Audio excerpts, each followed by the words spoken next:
Okay, Dhirendra Awasthi ji, आप हरियाणा को बहुत क्लोजली देखते हैं। सुबह हमने जब शुरुआत की थी तो बिल्कुल ऐसा लग रहा था कि कांग्रेस ने सिक्सर मार दिया है हरियाणा में, क्योंकि एग्जिट पोल्स ने भी वही प्रेडिक्ट किया था। लेकिन अगर आप अब नंबर्स देखें धीरेन्द्र जी, तो नंबर्स तो बड़े क्लोज हैं। BJP 41, Congress at 43। अगर आप चलिए वो नंबर्स ना भी माने तो आप इलेक्शन कमीशन के नंबर्स तो मानेंगे। इलेक्शन कमीशन के जो नंबर्स हैं, BJP at 30 and the Indian National Congress at 28। So is this going to be a tighter race than was expected? नहीं, हरियाणा में करीब 20 से 22 ऐसी सीटें हैं जहां बड़ी क्लोज फाइट है। उसमें आप लास्ट तक ये कहने की स्थिति में कोई नहीं है कि कौन जीतेगा। और ये ऐसी सीटें हैं जहां थर्ड प्लेयर बड़ा इंपॉर्टेंट है। कहीं इंडिपेंडेंट है, कहीं इनेलो का कैंडिडेट है, कहीं बीएसपी का कैंडिडेट है। तो ये 20 से 22 सीटें हैं, बड़ी क्लोज फाइट है वहां। और बड़े कम मार्जिन से हार या जीत होगी वहां। लेकिन मैं ये कह रहा हूं कि अगर कांग्रेस की सरकार नहीं बन पाती है या नहीं बनाती है, कोई सरप्राइज होता, तो ये हरियाणा में हर आदमी के लिए एक सरप्राइज होगा। मुझे पूरे हरियाणा में 10 से 12 दिन मैं हरियाणा में था पूरे चुनाव में। मुझे एक इवन बीजेपी का एक भी कार्यकर्ता नहीं मिला जो ये कह रहा हो कि कांग्रेस की सरकार नहीं आ रही है। वो ये कह रहे थे कि हम तो वोट बीजेपी को देंगे, लेकिन लास्ट में सबका ये कहना था कि सरकार तो कांग्रेस की आ रही है। अगर इस तरीके का परसेप्शन बिल्डअप हो गया था ग्राउंड तक, तो ये बड़ा सरप्राइज होगा अगर कांग्रेस की सरकार नहीं आती है। मतलब बीजेपी के खिलाफ हरियाणा में मुद्दों का एक पूरा पहाड़ था। मुद्दों का एक पूरा पहाड़ था। तो नेशनल मीडिया दिल्ली में सिर्फ 3 मुद्दों की बात होती है, पहलवान, किसान और जवान।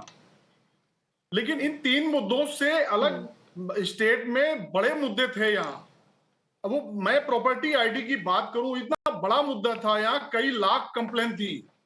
किराएदार को मकान मालिक बना दिया, मकान मालिक को किराएदार बना दिया, और वो सारे कतार में लग गए लाइन में। मैं अगर दूसरे मुद्दे की बात करूं, फैमिली आईडी, एक परिवार पहचान पत्र यहाँ बनाया गया था, स्टेट गवर्नमेंट का अपना वो था। उसके आधार पर स्टेट गवर्नमेंट की सारी सुविधाएं मिलती हैं। कई लाख लोगों की पेंशन काट दी गई उसमें। किसी की 2 लाख आय है, उसकी 11 लाख डाल दी गई। किसी की 3 लाख आय है, उसकी 15 लाख डाल दी गई। उसके बाद वो सारे लाइन में लग गए।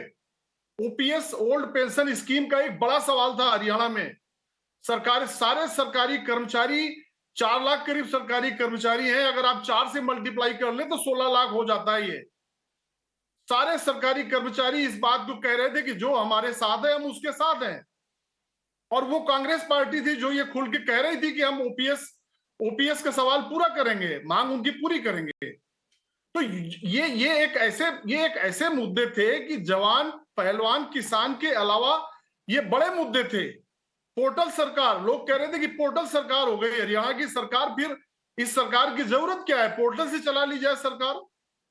पूरा हरियाणा पोर्टल के चक्कर में इतनी बुरी तरीके से उलझ गया था कि लोग दफ्तरों के धक्के खा खा के थक गए थे। करीब 400 के आसपास पोर्टल है हरियाणा सरकार के।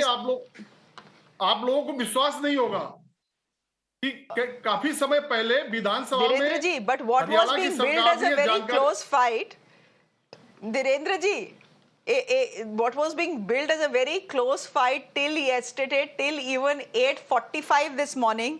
Look at the picture. The picture is changing in exactly 1 hour, which is what makes Indian elections that much fun. At 8:45, there was a clear lead for the Congress party in Haryana. Now, ladies and gentlemen, an hour down the line at 9:45 a.m., the BJP has taken the lead in Haryana, not just as far as the numbers on our screens are concerned, but even if you look at numbers on the Election Commission website, the BJP at 35, the Indian National Congress at 29, and the INLD at 1. Mr. Vora, kya bole? What do we say? Well, I am very, as Mr. Avasthi was saying, that I'll be surprised if these figures hold good after, an hour or so. And I'll actually be surprised because the ground perception was that, the people of Haryana want a change, and that's how the voting pattern had taken place there. But if these figures are going to be there, they're going to be huge problems because not many people are going to believe that these figures are accurate and these figures are, have any kind of authenticity. But one has to, have faith in the election process and go by whatever is the final outcome as declared by the Election Commission. However, as I continue to say this, that these figures will be actually very surprising if they hold good. If they hold. So here's what I'll say. Between 8:45 and 9:45, the picture has changed.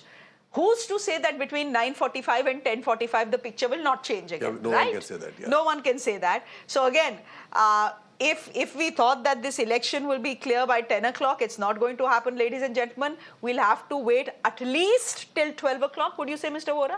I would say at least till 12 noon. At least till 12 noon, if not 1 o'clock.